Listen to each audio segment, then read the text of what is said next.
Hello साथियों। आज हम लेक्चर 3 स्टार्ट करते हैं, जिसमें हम derivation of I S curve सीखेंगे मेथड 2 की तरह, मतलब अलजेब्रिक डेरिवेशन। ठीक है, आई एस कर्व का मेथड 2। तो आज हम बात करेंगे derivation of I S curve, जिसमें लेक्चर 3 है ये हमारा। ठीक है, लेक्चर 3 इस पे, और इसमें हम बात करेंगे derivation of I S curve method 2, जो कि है अलजेब्रिक मेथड। ठीक है, इससे पहले हमने डायग्रामेटिक मेथड की बात कर ली, काफ़ी सिंपल था। आज हम बात करेंगे अलजेब्रिक मेथड की।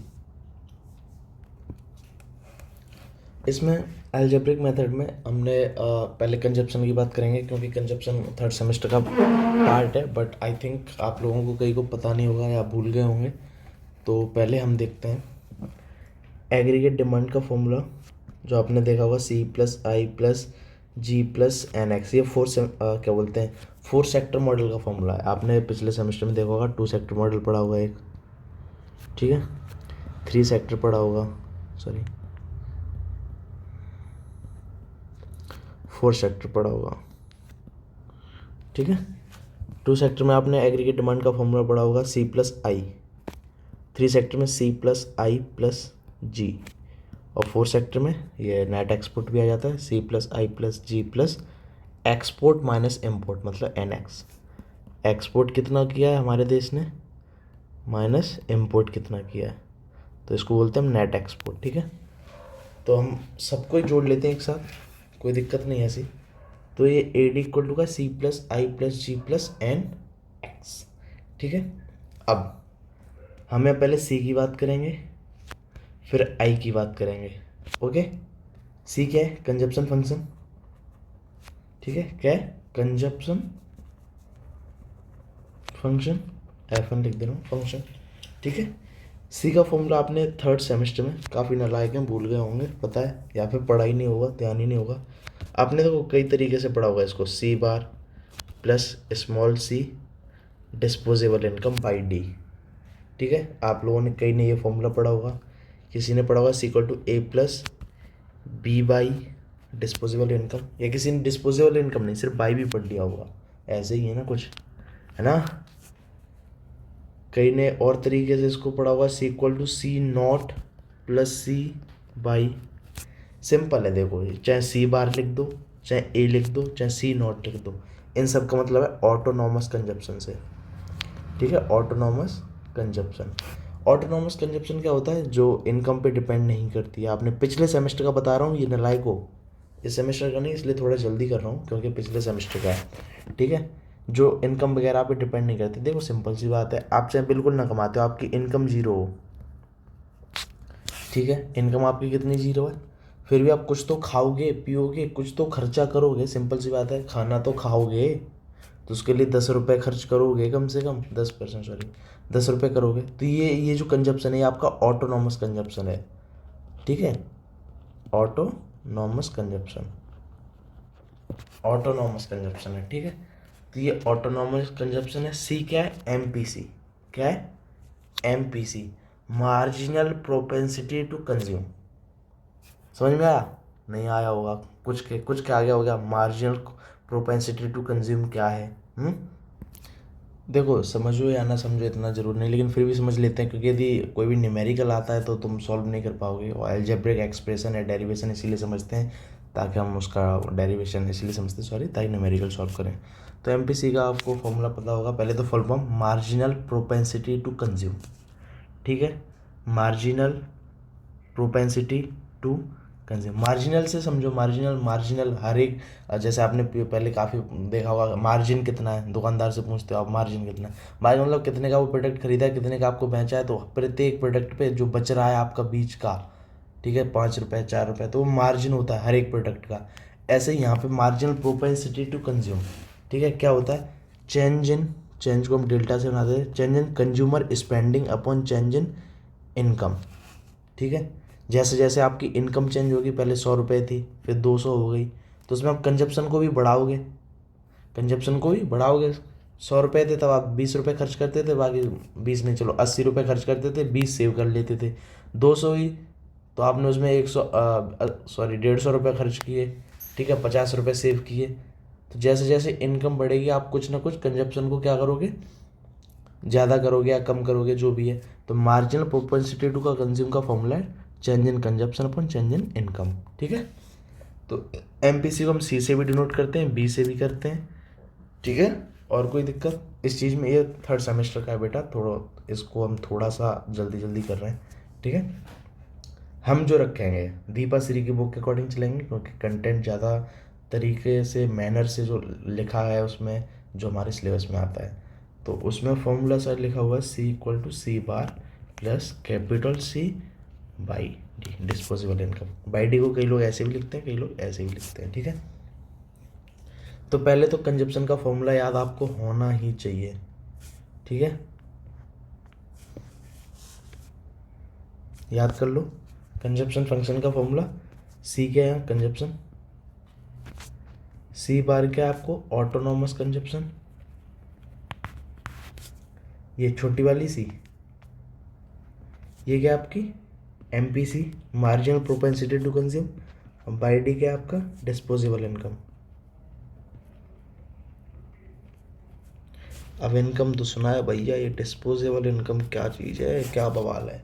तो अब हम बाई डी को समझेंगे डिटेल में, क्योंकि वरना आपको जितनी भी ये ग्रेजुएशन के बुक लेवल की बुक्स बनाई गई हैं उनमें डिस्पोजेबल इनकम को ऐसे समझाया है, वो समझना थोड़ा सा मुश्किल हो जाएगा जिसने पहले कभी नहीं पढ़ी है।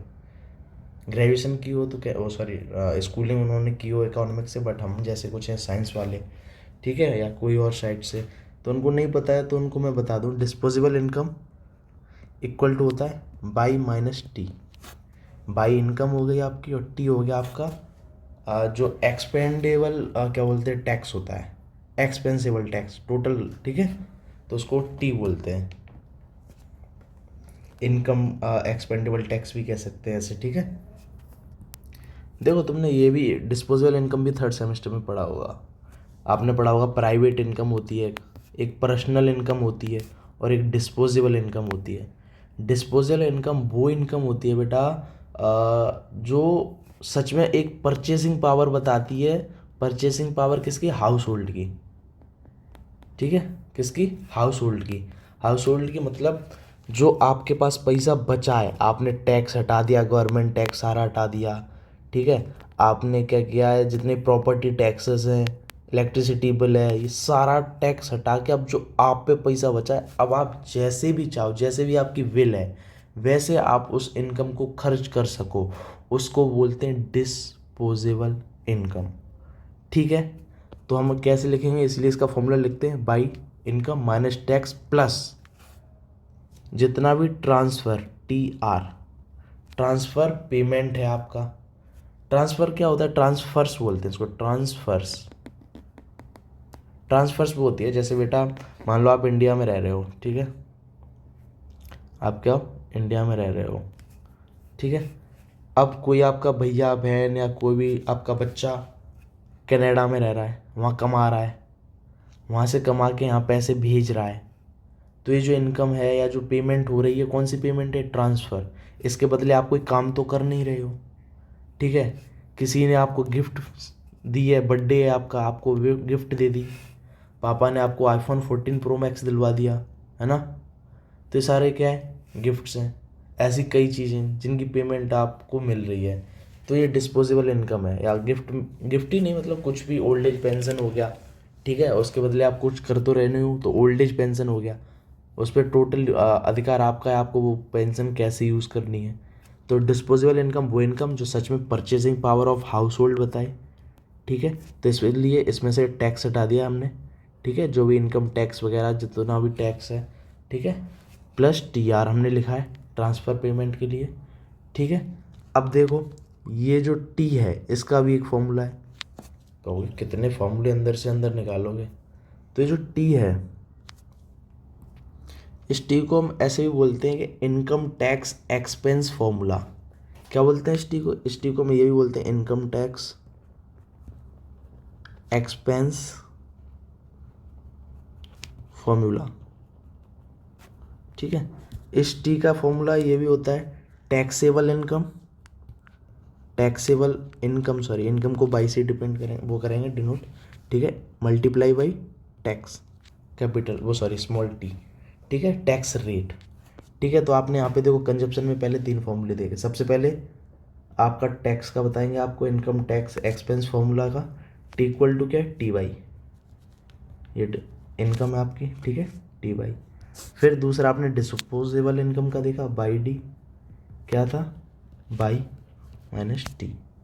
इस टी को हम यहाँ सीधा टी बाई भी लिख सकते हैं, टी बाई, ठीक है। और लास्ट आपने कंजप्शन का देखा, जिसको हमने सी बार autonomous consumption plus small C मतलब कि मार्जिन प्रोपेंसिटी टू कंज्यूम, और ये बाई डी।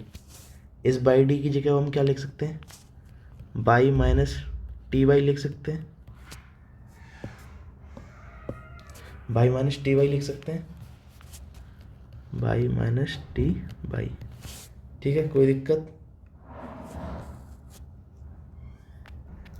सॉरी इसमें मैंने प्लस टी आर नहीं जोड़ा, ट्रांसफर पेमेंट जो थी टी आर, ठीक है, बाहर लगा हुआ है ना, चलो लगा देता हूँ टी आर, ठीक है। तो इसको प्लस टी आर ऐसे लिख सकते हैं, ठीक है। हमने यहाँ पे क्या किया, बाई डी को यहाँ बाई डी की जगह इतना लिख दिया है मैंने, मटेरियल ये फॉर्मूला, ठीक है। तो ये आपको एक कंजप्शन का फॉर्मूला मिला, सी बार ऑटोनॉमस क्या बोलते हैं, कंजप्शन एमपीसी, और ये disposal income by minus T Y plus T R, ठीक है। ये कंजप्शन का आपका फॉर्मूला हो गया। अब हम एग्रीगेट डिमांड इक्वल टू क्या होता है, aggregate demand equal to aggregate supply, ये हम देख चुके हैं पहले ही, ठीक है। तो एग्रीगेट डिमांड इक्वल टू क्या होता है, एग्रीगेट सप्लाई। तो हम ऐसे लिख सकते हैं, एग्रीगेट सप्लाई को मैंने पिछले वाले में बताया था, इनकम भी बोलते हैं, 3rd सेमेस्टर की बात है। तो एग्रीगेट डिमांड इक्वल टू क्या लिखते हैं, बाई, ठीक है। तो Y equal to aggregate demand, एक ही बात है। तो एग्रीगेट डिमांड का फॉर्मूला लिखता हूँ मैं, C plus I plus G plus net export N X. कोई दिक्कत इतनी सी बात में नहीं। अब बाई इक्वल टू सी का फॉर्मूला लगाते हैं हम, यहाँ से क्या हो गया, सी बार प्लस सी कैपिटल नहीं small by minus T Y plus T R, कोई दिक्कत, plus government expenditure plus net export. अब हम बात करेंगे यहाँ पे आई की, ठीक है। आई को देखते हैं, आई इन्वेस्टमेंट, इन्वेस्टमेंट का भी एक फॉर्मूला होता है, ऑटोनॉमस इन्वेस्टमेंट, जैसे वहाँ पे कंजप्शन में ऑटोनॉमस कंजप्शन थी, यहाँ ऑटोनॉमस इन्वेस्टमेंट होती है, माइनस बी आई, ये आई रेट ऑफ इंटरेस्ट है, और बी आपका क्या है, ये इसको अभी बताता हूँ, रुको पहले देखो, I equal to I bar minus B I. अब समझो फिर से लिख दिया मैंने भैया, आई क्या है आपकी, इन्वेस्टमेंट स्पेंडिंग,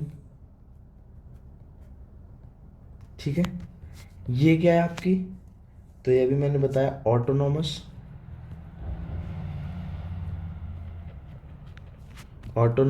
स्पेंडिंग या इन्वेस्टमेंट लिख देते हैं, इन्वेस्टमेंट, ऑटोनॉमस इन्वेस्टमेंट स्पेंडिंग,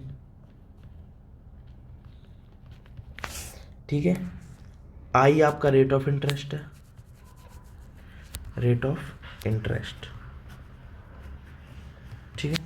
अब बात करते हैं बचे हुए इस वर्ड की, बी की। ये बी क्या है, बी को समझो, बी, तो बी ये एक ऐसा मीजस लाता है, मतलब इसको सेंसिटिव चीज़ बोल सकते हैं, काफ़ी सेंसिटिव चीज़ है ये, काफ़ी सेंसिटिव है, ठीक है। इस बी को हम बोलते हैं, बी मीजर्स द रेस्पॉन्सिवनेस, क्या मीज़र करती है, रेस्पॉन्सिवनेस, काफ़ी जिम्मेदार इंसान है, ठीक है, जो कि तुम बिल्कुल भी नहीं हो। Responsiveness of investment spending to the rate of interest, rate of interest, ठीक है। कहना क्या चाहता है, responsiveness of investment spending to the rate of interest. देखो ऐसे नहीं समझोगे, अभी मैं समझाता हूँ इसको दो तरीके से। यदि देखो पहली बात मैं बता दूँ, ये हमेशा 0 से बड़ी होती है बी, ठीक है, इसकी वैल्यू हमेशा 0 से क्या होगी, बड़ी। ये एक तरह से याद कर लो कि वेरिएबल ऐसा है, ठीक है, जिसको क्या बोलते हैं हम नहीं पता कर सकते अभी, ऐसे हमारे लेवल पे है नहीं है, ग्रेजुएशन लेवल पे तुम्हें जानना नहीं है कि कैसे इसको पता करते हैं, लेकिन इतना जानना है वो मैं बता दे रहा हूँ कि काफ़ी सेंसिटिव है। इतनी सी बात समझ में आई, काफ़ी ये जो भी मीजर्स लाता है वो काफ़ी रेस्पॉन्सिव होता है इन्वेस्टमेंट पे, ठीक है। यदि बी की वैल्यू ज़्यादा है, ठीक है, बी की वैल्यू लार्ज है, तो ज़्यादा रेस्पॉन्सिव है, ज़्यादा सेंसिटिव है इन्वेस्टमेंट के लिए, ठीक है। क्या है, ज़्यादा रेस्पॉन्सिव है इन्वेस्टमेंट के लिए, ठीक है।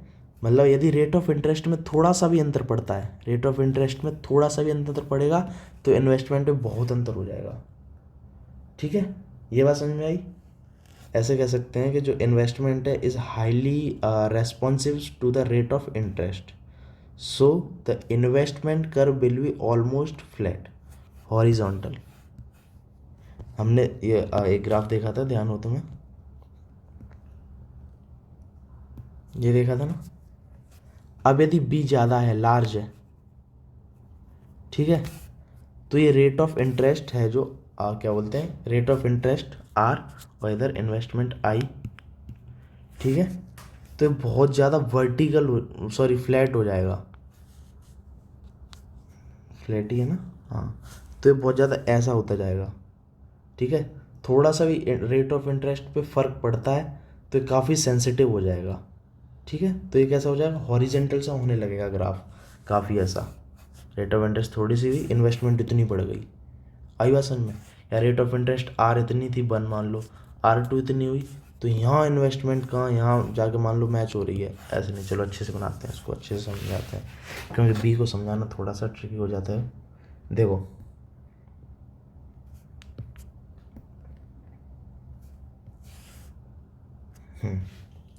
हम बी को समझ रहे हैं, ठीक है। अब हम एक ग्राफ बनाते हैं यूँ, ठीक है। यहाँ R1, यहाँ बनाते हैं R2, ठीक है। R1 को इंटरसेक्ट कराते हैं इस पे और R2 को कराते हैं यहाँ, ठीक है।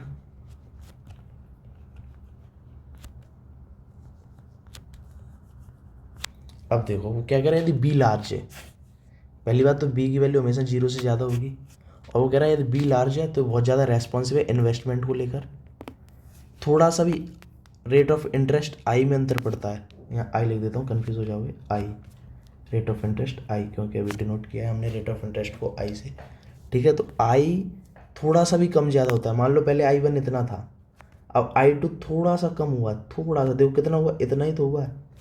इतने कम होने से इन्वेस्टमेंट देखो कितना बढ़ेगा, ठीक है, बहुत सेंसिटिव होता है।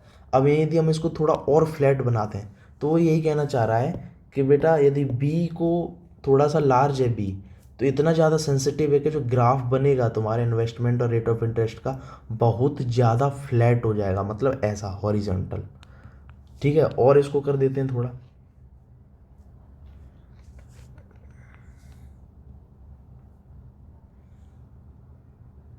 ठीक है। R1 थोड़ा सा चेंज करेंगे, R1 में, ये R1 है आपकी, ये देखो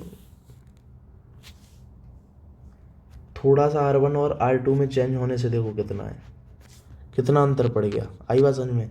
यहाँ मान लो R1 से R2 इतना सा ही सिर्फ रेट ऑफ इंटरेस्ट गिरा था, इन्वेस्टमेंट कितना बढ़ गया। या ऐसे भी कह सकते हैं इस चीज़ को हम कि ये R1 है आपकी, ये R2 है, थोड़ा सा रेट ऑफ इंटरेस्ट बढ़ा, बैंक का जो इंटरेस्ट अब थोड़ा सा बढ़ा, तो इन्वेस्टमेंट कितनी कम हो गई, इतनी इन्वेस्टमेंट हो रही थी अब इतनी हो रही है सिर्फ। तो वही कह रहा है कि बी है, यदि ये बहुत ज़्यादा लार्ज है तो ये बहुत ज़्यादा सेंसिटिव हो जाएगा इन्वेस्टमेंट को लेकर और रेट ऑफ इंटरेस्ट के रिलेशन को लेकर।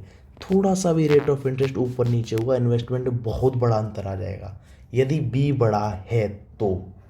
और यदि बी छोटा है, बी की वैल्यू बहुत छोटी है, ठीक है, क्या है, यदि बी बहुत स्मॉल है, ठीक है, तो क्या होगा, ये ज़्यादा रेस्पॉन्सिव नहीं होगा इन्वेस्टमेंट को लेके, तो रेस्पॉन्सिव नहीं होगा ज़्यादा। अब जब रेस्पॉन्सिव नहीं होगा ये देखो बिल्कुल फ्लैट सा बनने लगा है हमारा कर्व जो है इन्वेस्टमेंट वाला। अब यदि ये रेस्पॉन्सिव नहीं है तो हमारा ग्राफ कैसा बनेगा,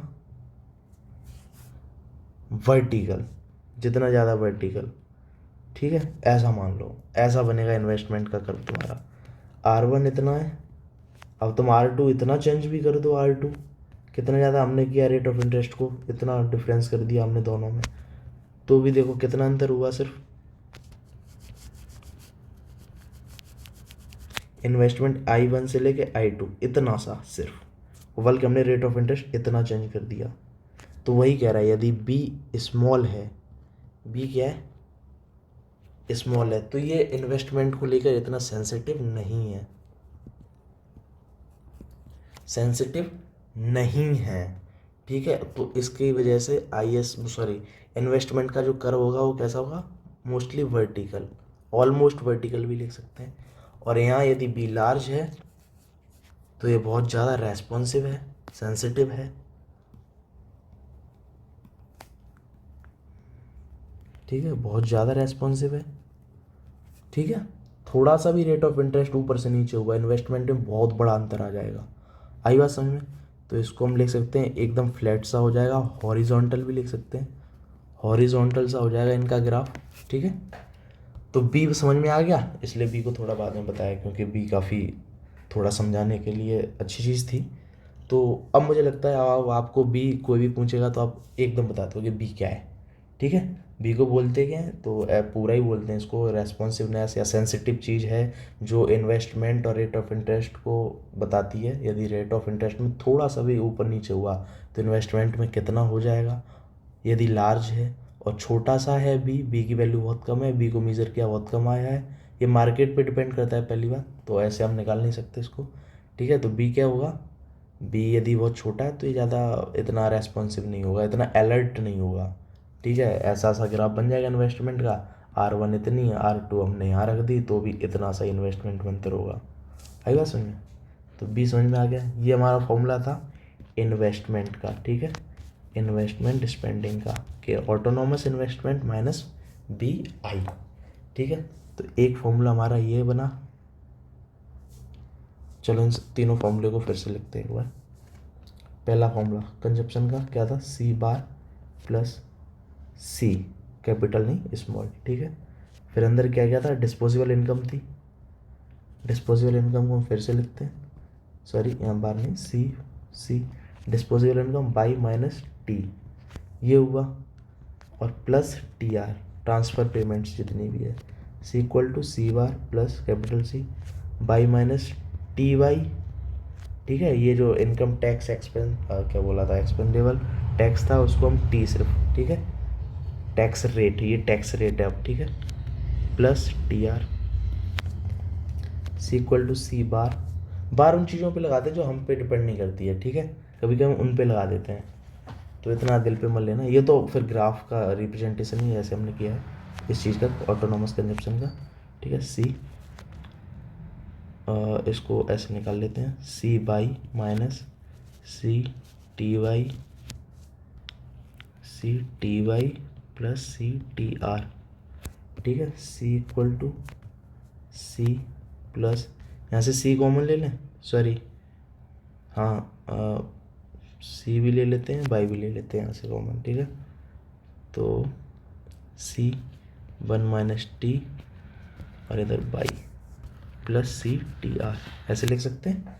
हमने यहाँ पे क्या किया, C और बाई को कॉमन ले लिया, C को भी बाई को भी, तो अंदर क्या बचा, 1 माइनस T बचा, तो ऐसे लिख सकते हैं।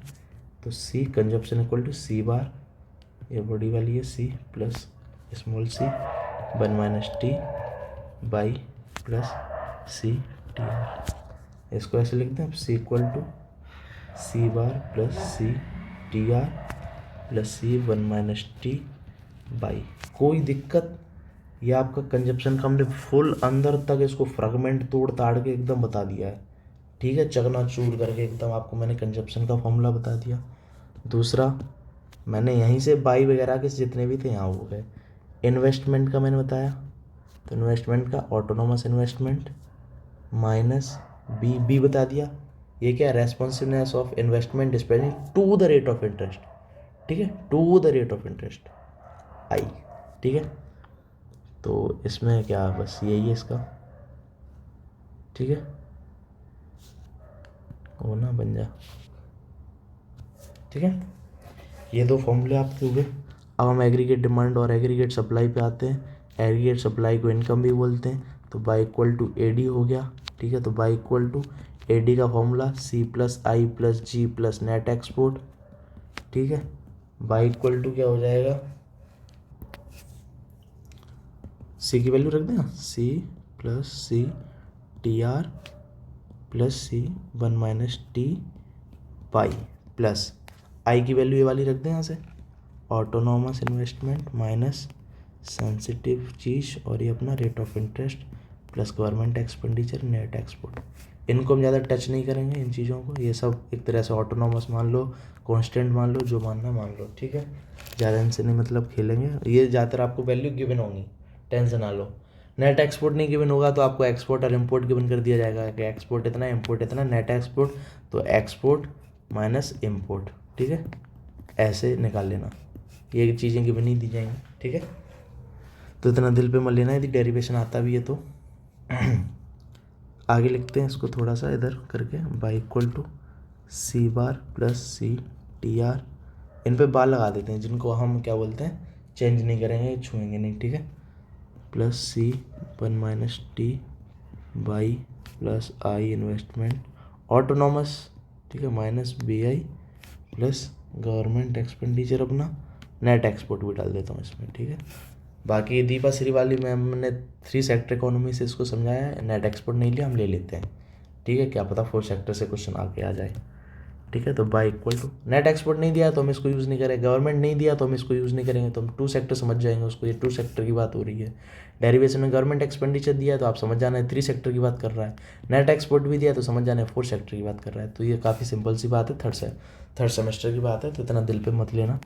अब यहाँ पे हम एक नया वेरिएबल या नया कांस्टेंट लेके आएंगे, ठीक है, नया कंपोनेंट लेके आएंगे, ए बार के अंदर हम देखो क्या क्या लेके जाते हैं जिनसे हमें ज़्यादा मतलब है नहीं। ऑटोनॉमस कंजप्शन को लेके जाते हैं, ये हमने माना है, सपोज किया है, ठीक है, खुद माना है हमने, इसको लेके गए।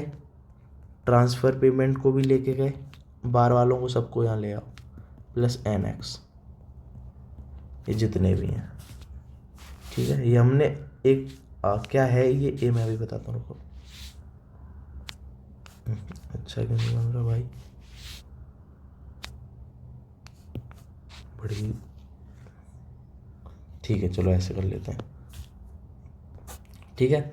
ये क्या है मैं बता दूं, ए क्या है, ए एक ऑटोनॉमस कंपोनेंट है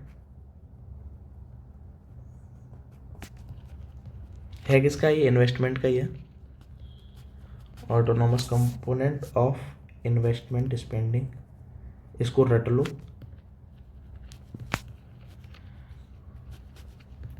ऑटोनॉमस स्पेंडिंग सेम जैसे कि आई था, ठीक है, लेकिन इसमें क्या है, ये डिपेंड नहीं करेगा इनकम पे, इनकम कितनी है तब इन्वेस्टमेंट करेंगे, या हम ये देखेंगे रेट ऑफ इंटरेस्ट कितना है, तो ये डिपेंड नहीं करता था, ये डिपेंड करेगा भाई साहब सब पे, ठीक है। तो इसलिए इसको एक ए, अब ये क्यों किया है ये सब, ये सिर्फ इस वजह से किया था कि हम जो फॉर्मूला लिखें बाद में छोटा दिखाई दे हमें, और कुछ नहीं लिखना है, मत लिखो तुम इतना बड़ा एकदम लिख के आओ, कोई दिक्कत नहीं, सी bar plus C T are, लेकिन बार बार लिखना टफ पड़ता है इंसान को, तो इसलिए उसने एक नया वो निकाल दिया कंपोनेंट कि ए बार कहेंगे इसको, इतना बड़ा है क्योंकि इनको ज़्यादा चेंज होता नहीं है। कभी कभी हमें ट्रांसफ़र पेमेंट नहीं दी जाती है क्वेश्चन में, कभी कभी हमें नेट एक्सपोर्ट नहीं देते, कंजप्शन भी नहीं देते, तो कभी इन्वेस्टमेंट, तो इस वजह से इनको ऐसे लिखते थे क्योंकि कितना बड़ा फॉर्मूला बनाना है, तो सिंपल सी बात है, ठीक है। तो अब फॉर्मूला क्या हो जाएगा हमारा, बाई इक्वल टू, अब इतनी चीज़ों को हटा दो, इसको हटा दो, इसको भी हटा दो, जितनों पे बाल लगा उन सबको हटा दो क्या बचेगा, तो C 1 - T Y minus B I, ये बचा। अब प्लस ए लिख दो, ए इन सब की जगह हमने ए बना दिया ना, तो अब हमारा फॉर्मूला क्या बन गया, लिखते हैं हम यहाँ पे, बाई इनकम इक्वल टू, क्या बना है हमारा formula, A bar plus C 1 - T Y minus B I. इतनी सी बात समझ में आई, ये हम डेरिवेशन कर रहे हैं, या जो फॉर्मूला निकल के आएगा यहाँ से उसको हम क्या बोलते हैं सॉल्व करेंगे, आई एस कर्व तो हो गया, सॉरी आई एस मॉडल कोई, ठीक है। क्वेश्चन इससे रिलेटेड जितने भी आएंगे उसको, क्यों, क्योंकि हमने यहाँ पे AD इक्वल टू AS वो किया है ना, एग्रीगेट सप्लाई। यहाँ पे I इक्वल टू SE तो आता है, तो वो IS ही है ना, तो वही उसी का फॉर्मूला हम निकाल रहे हैं डेरिवेशन के थ्रू। ठीक है, algebraic derivation of IS curve भी इसको कह सकते हैं। तो अब समझो आगे क्या करते हैं हम, बाई, अब ये जो है इसको हम इधर लेके जाते हैं, इधर लेफ्ट साइड। ठीक है, तो ये माइनस का हो जाएगा, माइनस का C 1 minus T Y equal to A bar minus BI। Y common ले लें यहाँ से, तो क्या होगा 1 माइनस C, ठीक है, ये वाला लगाते हैं 1 minus C 1 minus T equal to A bar minus BI। ठीक है, इतनी सी बात समझ में आई बात समझ में कि नहीं आई? ठीक है, इसके बाद अब देखो इसको मैं ऐसे लिख दें, Y equal to A bar minus B, अच्छा ऐसे नहीं है, 1 upon 1 minus C 1 minus T। ठीक है, और एरिया इरेजर भाई हम मल्टीप्लाई करते हैं A बार माइनस BI, ऐसे लिख सकते हैं, कोई दिक्कत, मैथ आता होगा इतना। अब इसको हमने एक अलग नाम दे दिया, यहाँ हमने इसको दे दिया गवर्नमेंट, क्या बोलते हैं उसको, government multiplier 1 upon 1 minus C 1 minus T को, इसको हमने एक नया नाम दिया गवर्नमेंट मल्टीप्लायर। तो यहाँ पे हम लिख सकते हैं इक्वल टू 1 अपॉन M, और ये G कैपिटल बनानी है। ठीक है, A बार माइनस BI लिख सकते हैं, कोई दिक्कत, कोई दिक्कत तो नहीं है ना? ठीक है, तो अब हम इसको लिखेंगे Y equal to A bar minus BI upon, ठीक है,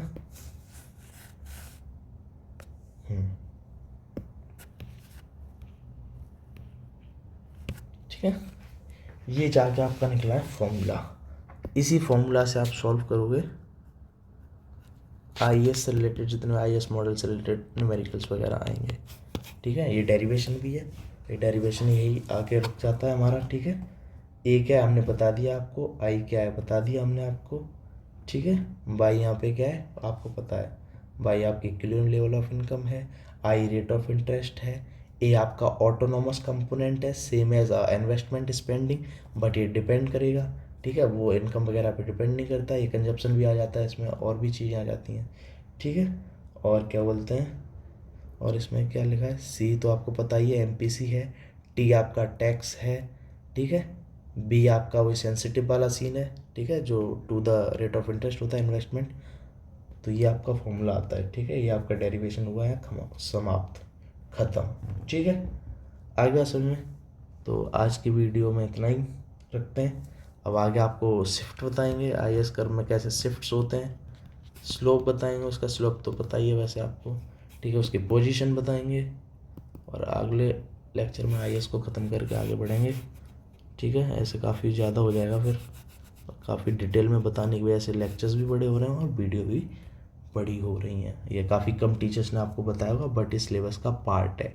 वो पूछता है डेरिवेशन, ग्राफिकल या डायग्रामेटिक लिख के आएगा क्वेश्चन आपका, diagrammatic derivation of IS curve, तो आता है क्वेश्चन। मैं प्रीवियस ईयर क्वेश्चन पेपर में दिखा दूंगा, प्रीवियस ईयर क्वेश्चन पेपर में दिखा दूंगा यदि हमको मिलते हैं तो, अभी मेरे पास है नहीं। ठीक है, बट आता है सिलेबस में, टेंशन ना लो। देखो अब इस चीज़ से यदि भले ही ये नहीं आता, मान लो ग्राफिकल रिप्रेजेंटेशन डायग्रामेटिक ही आता है, नहीं आता है एल्जेब्रिक, सॉरी हमने तब उल्टा बोल दिया क्या, एल्जेब्रिक नहीं बोला था, एल्जेब्रिक नहीं भी आता है डेरिवेशन, तो आपको कूल देखने के लिए, या आपने जितनी भी जो बुक्स हैं स्टैटिस्टिक रीडिंग्स वगैरह उनमें देखा होगा, जो आपके ग्राफ्स बने हुए हैं उनमें डेरिवेशन में, पुराने वाले डेरिवेशन में, कहाँ गया ये, तो इसमें उन्होंने यहाँ पे पता है क्या लिख रखा है, यहाँ पे इतना छोटा सा नहीं लिखा है, फिर उन्होंने इसको बाकायदा लिखा है इन्होंने बड़ा चढ़ा के, जैसे अभी मैंने नीचे फॉर्मूला बताया है ना, तो इन्होंने ये भी यहाँ भी ऐसे किया, AD1 equal to A bar plus C1 minus T Y, ऐसे लिखा है। ठीक है, बाई माइनस BI ऐसे लिखा है। ठीक है, यहाँ पे फिर उन्होंने क्या किया, A bar plus C1 minus T, ये वही फॉर्मूला है, बस इसको एक्सपेंड कर दिया है I2। ठीक है, तो इतना टेंशन वेंशन लेने की कोई दिक्कत नहीं है। ठीक है, सिंपल है, वही सब है। बस कूल दिखना है तुम्हें, ग्राफ ऐसे लिख के आओगे तो टीचर जो चेक करेगा ढंग से तो उसको क्या लगेगा, अरे यार इसको तो पूरा आता है, मतलब अच्छे से पढ़ा होगा उसने। ठीक है, इनको मेथड्स में अब सिर्फ ग्राफ नहीं बना के आना है डेरिवेशन में, उसमें मेथड में तुम्हें लिखने भी तो पड़ेगा। स्टेप 1 में draw the graph from this E point, सबके पॉइंट के नाम देने पड़ेंगे कि E1 दे दिया, E2 दे दिया, यहाँ पे E⁻1 E⁻2। ठीक है, तो ऐसे पूरा लिख के आना है तुमको तरीके से, और नहीं लिखा जाता है तो कमेंट में लिख देना। ठीक है, मैं नोट्स बना के दे दूंगा, लेकिन एग्ज़ाम से 2 दिन पहले मत कहना, कहना है तो अभी कहो देख के, फिर एग्ज़ाम के 1 दिन पहले कहो नोट्स हैं क्या, बहुत मारूंगा मैं। सॉरी। ठीक है, तो ध्यान रखना है। और ये अपना डेरिवेशन हो गया, हमने 2 डेरिवेशन की बात की थी, डायग्रामेटिक जो हमने कल बता दिया, और आज अलजेब्रिक। ये आपके डेरिवेशन दोनों ख़त्म हो गए हैं, और एक नया फॉर्मूला आपने आज सीखा। फॉर्मूला आपको ध्यान रखना चाहिए, तो बाई इक्वल टू क्या है, A bar minus BI upon government multiplier. ठीक है, आ गया समझ में। ये क्या है, ऑटोनॉमस कंपोनेंट है। B sensitive for investment spending to the rate of interest, I rate of interest, government multiplier. Government का फॉर्मूला क्या था, एम जी का फॉर्मूला क्या था बताओ, 1/1 - C 1 - T। ठीक है, ये बात क्लियर है, ये एम जी का हो गया। और ए का क्या है, ए ऑटोनॉमस जो हमने बताया, तो ऑटोनॉमस का बताओगे, जितने चीज़ों पे बार लगाना है, C+E TR+I+G। अब कोई चीज़ दिल में आ रही हो कि TR पे बार क्यों लगा दिया, तो इतना बस नॉर्मल लगा दिया हमने, क्योंकि ये सब ज़्यादा चेंज होते नहीं हैं और हमें गिवन ही होते हैं अधिकतर। ठीक है, इसलिए लगा दिया, और ज़्यादा डिटेल में जाने की कोई ज़रूरत नहीं है, तुम्हारे सिलेबस में नहीं है। यकीन रखो हम पे, अपने भाई पे भरोसा रखो। ठीक है, चल करो। ठीक है, अब आगे हम बढ़ते हैं, आगे मतलब आगे नहीं बढ़ते हैं अभी, तो इस लेक्चर के लिए इतना काफ़ी है, काफ़ी बड़ी वीडियो हो जाएगी, फिर तुम देखोगे नहीं, बोर हो जाओगे। तो अब मिलते हैं अगले लेक्चर में, जिसमें हम शिफ्ट्स की बात करेंगे, आई कर्व के जो शिफ्ट्स हैं, स्लोप की, पोजीशन की। ठीक है, तो मिलते हैं अगले लेक्चर में, तब तक के लिए सुप्रभात, या अभी तो कितना टाइम शाम का हो रहा है ना, 2:34 AM हो रहा है, तो गुड नाइट, क्या ही मॉर्निंग बोलूँ, जो भी चलेगा। ठीक है, तो मिलते हैं अगले लेक्चर में, बाय।